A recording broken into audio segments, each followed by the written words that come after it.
राम बजरंगबली की जय। तो आज हम बात करने वाले हैं जो हाल ही में यानी कि आज के दिन 23 मार्च को जो एग्जाम हुआ था हीरो आरओ परीक्षा 2025, जिसमें आरपीएससी ने इसका एग्जाम करवाया था। तो इसका जो पेपर लेवल और इसके साथ में मैं इन मुद्दों पे बात करूंगा। देखो, एक तो डाउट वाले पर्सनों के ऑथेंटिक प्रूफ और इसकी कट ऑफ, इन चार चीज़ों पे बात करूंगा। सबसे पहले मैं बता दूं कि ये एग्ज़ाम करवाया गया था, इसमें तो केसरी सिंह ने जो इंटरव्यू दिया था वो बिल्कुल उसी के आधार पे पेपर बन के आया है। अगर आपको विश्वास नहीं हो तो आप मेरे को वो क्वेश्चन बताएं जिनको आपको लगता है कि इसका आंसर हमें सही से नहीं मिल रहा है, और कोचिंग वाले या आरपीएससी ने जो आंसर की जारी की है उससे आप संतुष्ट नहीं है तो वो क्वेश्चन बताए, मैं आपको बिल्कुल उसका आंसर दूंगा। तो सबसे पहले तो मैं ये बता दूं कि जो मेरा जो इसके अंदर पकड़ है, यानी कि जो राजस्थान जीके पॉलिटिकल हिस्ट्री इसके ऊपर जो पकड़ है, तो वो मेरी पकड़ का कारण ये है कि मैंने 15 साल तक 6 से 12 तक की बुकों का अध्ययन करवाया। साथ में जो आरपीएससी के जितने भी एग्जाम हुए हैं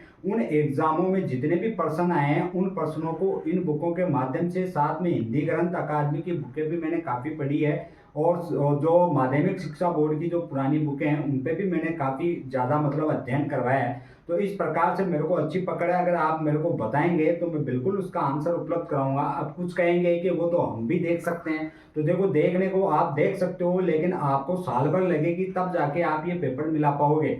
याद करने की तो छोड़ो, आप कहाँ बताओगे, लेकिन आपको साल भर लगेगी इसको केवल मिलाने में कि कौन सा टॉपिक कहाँ है, क्योंकि यही सबसे बड़ी इसकी समस्या है कि आप कहें कि हम बैठ के पढ़ लेते हैं, आप नहीं पढ़ पाओगे जब तक आपको एक प्रशिक्षित अध्यापक, जो यानी कि जिसने लगातार इसके ऊपर काम किया है, साथ में एग्जाम के पेपर उसने इनसे हल किए हैं, वही आपको बता सकता है कि कौन सा टॉपिक में कौन सी लाइन में ये क्वेश्चन बना है। और जो हर किताब में, अगर जिसने 6 से 12 तक की बुकें जब अध्ययन किया होगा उसने ढंग से पढ़ी होगी, और शर्त यह है कि उसने जिससे पढ़ा होगा वो एक प्रशिक्षित अध्यापक होगा। जिसने अगर पढ़ाया है तो मेरे को लगता है कि वो जरूर इन क्वेश्चनों को हल करने में सक्षम होगा, वो भी एनसीईआरटी माध्यमिक शिक्षा बोर्ड की बुकों से।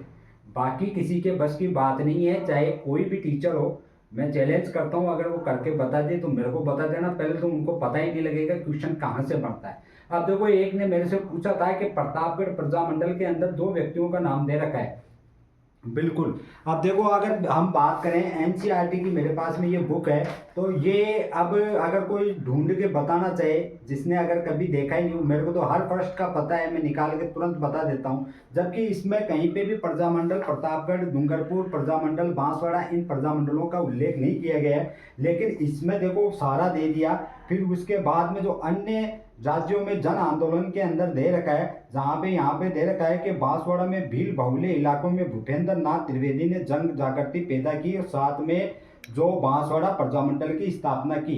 अब मेरे को ये समझ में नहीं आ रहा, बांसवाड़ा में ही जो भूपेंद्र नाथ त्रिवेदी थे और डूंगरपुर में भोगीलाल पांड्या, हरदेव जोशी, गौरीशंकर आचार्य, और प्रतापगढ़ में जो प्रतापगढ़ की बात कर रहे हैं उसमें आता है अमृतलाल पायक, चुनीलाल प्रभाकर, सिरोही में गोकुल भाई भट्ट। यानी कि कुल मिला के इसमें जो बांसवाड़ा में है, बांसवाड़ा में जो प्रजामंडल की स्थापना की थी वो की थी भूपेंद्र नाथ त्रिवेदी ने। अब एक जो पूछ रहे थे कि ये जो कांगड़ कांड है ये कहाँ से क्वेश्चन आया है, तो देखो, कांगड़ कांड जो क्वेश्चन है आपने पढ़ा होगा, शायद आपको नहीं मिला तो कोई बात नहीं, और जिसने गलत पढ़ लिया, बूंदी वगैरह कर दिया, तो वो तो गलत होगा। अब गलत क्यों होगा उसका भी मैं रीजन बता देता हूँ कि आपको कहाँ पढ़ना चाहिए था। हालांकि ये जो मुख्य मैंने बताया था कि जो पहले आ रहे थे वो चीज़ें नहीं आ रही, जैसे बूंदी किसान आंदोलन, भरतपुर किसान आंदोलन, इनसे आप ट्यूशन नहीं आने वाले। तो इनको अगर आप छोड़ दें तो बढ़िया रहेगा। आप अगर डीपली पढ़ेंगे तो ही आप इन क्वेश्चनों को हल कर पाएंगे, अन्यथा आपके बस की बात नहीं है। तो देखो, ये रहा यहाँ पे देकर दे रखा है कि जो ये बीकानेर प्रजामंडल, बीकानेर के अंदर जो जन आंदोलन हुआ था, किसान आंदोलन, उससे संबंधित है, और वहीं पे एक जगह का नाम पड़ता है जिसका नाम है कांगड़। और ये कांगड़ कांड की बात कर रहे हैं जो अक्टूबर 1946 में हुआ था, जिसमें क्या किया था, बीकानेर के जो सैनिक है उन्होंने जो किसानों की जो सभा चल रही थी उसके ऊपर हथियारों, धारदार हथियारों से उसके ऊपर क्या कर दिया था, हमला, जिसके कारण काफ़ी सारे जो किसान थे वो इससे इससे मतलब प्रभावित हुए थे और उसी को क्या नाम दिया गया, कांगड़ कांड। ये बात है, अब आगे आप देख लेना। तो ये बात है। तो इस प्रकार से अगर आपके और भी कोई डाउट वाले क्वेश्चन हैं जिनका लगता है कि आपको जो आरपीएससी और साथ में जो कोचिंग वाले जो आंसर दे रहे हैं उससे आप संतुष्ट नहीं हैं, तो एक बार ज़रूर जुड़े, बताएं। हालांकि मैंने इसकी एक क्लास डाली थी, इसकी इसकी नहीं डाली थी, मैंने डाला चतुर्थ श्रेणी के लिए था। चतुर्थ श्रेणी के लिए क्यों डाला था इसका भी मैं रीज़न बता देता हूँ।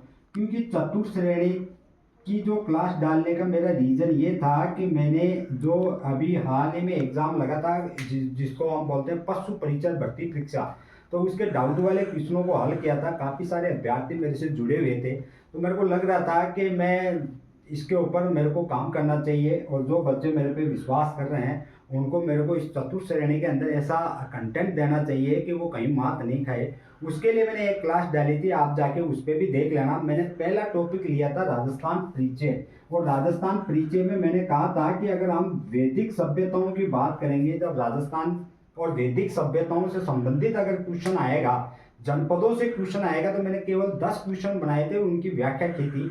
उसमें मैंने मालवों का सारा वर्णन किया हुआ है, वहाँ देख लेना आप जाके।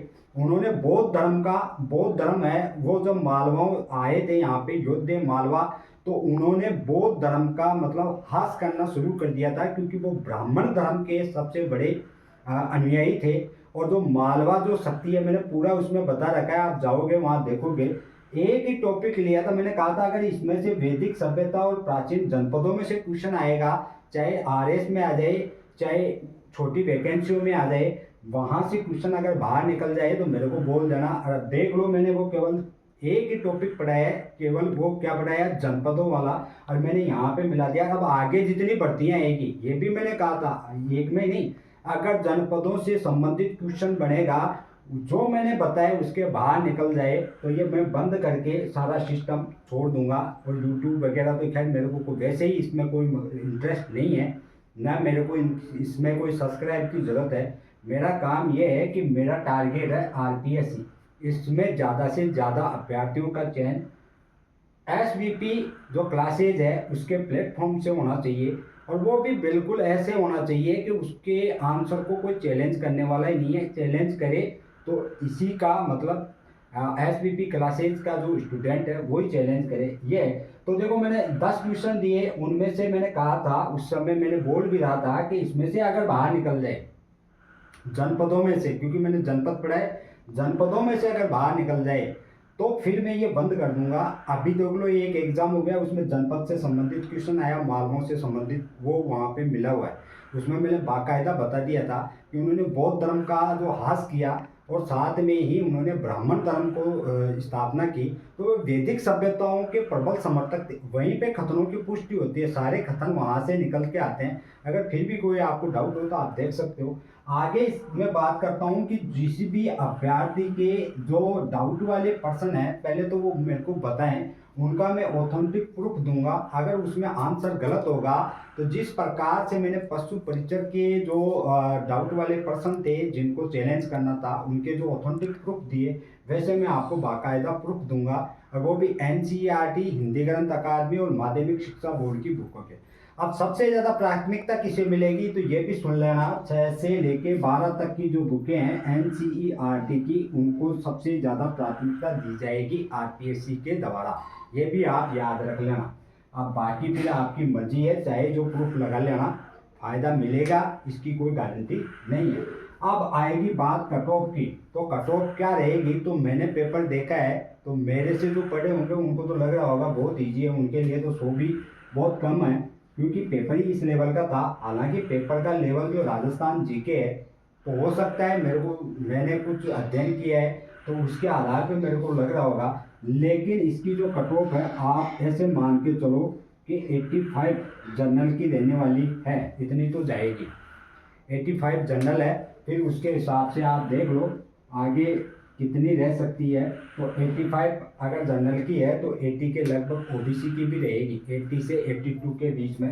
बाकी फिर जो सीटें हैं उसके आधार पे होगा इसका डिवाइडेशन। लेकिन पेपर का लेवल देखा जाए तो इसको इजी बिल्कुल नहीं कहा जा सकता।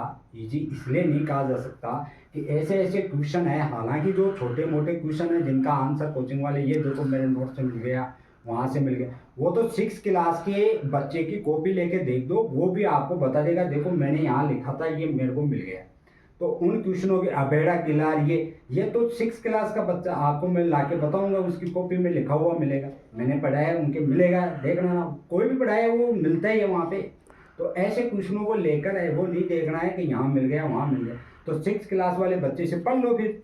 ऐसे ही क्वेश्चनों को लेकर अगर आपको ये लगता है कि भाई मिल गया तो 6 क्लास वाला बच्चा भी आपको बताएगा, उससे पढ़ लो बढ़िया। तो वो है ना, लेकिन वो क्वेश्चन बताओ जिनको आपने बताया, जैसे मैंने बताया मालवाओं से संबंधित किसी ने कोई क्वेश्चन ही नहीं डालो, मैंने डाला और वहीं से आ गया। और आज वो मालवाओं से संबंधित नहीं, मैंने भरतपुर से अलवर में कौन कौन से जनपद थे उनका कौन कौन सा हिस्सा था सारे जनपद करवा दिए उसमें, एक नहीं 2-4 जनपदों को लेकर वहाँ पे बैठे रहते हैं। तो उससे कुछ नहीं होने वाला, वो सारा पढ़ना पड़ता है। बाकी इसकी जो कट ऑफ है वो इतनी रहेगी।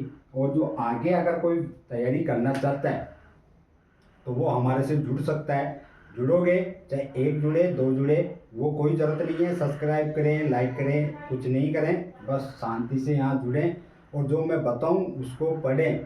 बाकायदा मैं बताऊँगा, उसकी PDF भेजूँगा, PDF देने के बाद में उसको पढ़ें।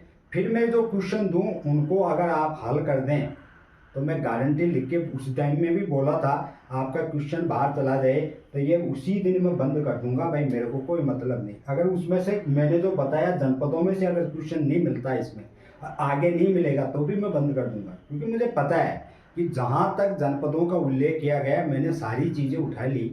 कहाँ से उठाई? जहाँ से पेपर बनाते हैं। RPSC कहाँ से बनाएगा? कोई जो मार्केट में मिलने वाली गाइडों से तो बनाएगा नहीं, मुझे पता है हिंदी ग्रंथ अकादमी की बुकों से बनाएगा, NCERT से बनाएगा, माध्यमिक शिक्षा बोर्ड की बुकों से बनाएगा, इसके अलावा और कोई सोर्स है ही नहीं। तो उन्हीं में से अगर मैंने एक जगह करके उसको ले लिया तो फिर कहाँ से क्वेश्चन बनेगा? मुझे 6 से 12 तक तो वैसे ही पता है कि कहाँ कहाँ पे जनपदों का उल्लेख है। मुझे 6ठी क्लास में पता है कि कहाँ कौन से पेज नंबर पे, 8वीं में जनपदों के बारे में कहाँ दे रखा है, 9th में कहाँ दे रखा है, 10th में कहाँ दे रखा है, 11th में कहाँ दे रखा है। तो सारी चीज़ों का मुझे पता है, इसलिए मैं दावा करता हूँ कि मैं जो बताऊँगा वो बिल्कुल ऑथेंटिक होगा। पेज नंबर सहित बताऊँगा, अभी की तरह जो मैंने अभी बताया वैसे पेज नंबर के साथ में बताऊँगा। फिर भी आपका अगर कोई डाउट वाला क्वेश्चन हो तो बिल्कुल पूछ सकते हो। और बाकी ज्ञानी आदमी हैं तो वो ज्ञानी इससे अपने चैनल से दूर रहें तो अच्छा है। और बाकी आपकी मर्जी, जहाँ देखें नहीं देखें, मेरे विचार पे मैं अपनी जगह रखूँगा। आपको पसंद नहीं आए तो कोई बात नहीं, मत आना दोबारा, मत देखो, यही कह सकते हैं और क्या कर सकते हैं। ज़बरदस्ती तो किसी से कर नहीं सकते। और मैं बार बार कह रहा हूँ इसमें मेरा कोई स्वार्थ नहीं है। स्वार्थ होता तो मैं सबसे पहले यही कहता चैनल को सब्सक्राइब करो वो करो, इससे मिलने वाला भी कुछ नहीं है। इतना ही है कि बस RPSC के जो एग्ज़ाम होते हैं उसमें ज़्यादा से ज़्यादा मतलब सिलेक्शन करवाना, ये अपना लक्ष्य है। इसी के साथ आप सभी का धन्यवाद। जय श्री राम, बजरंगबली की जय।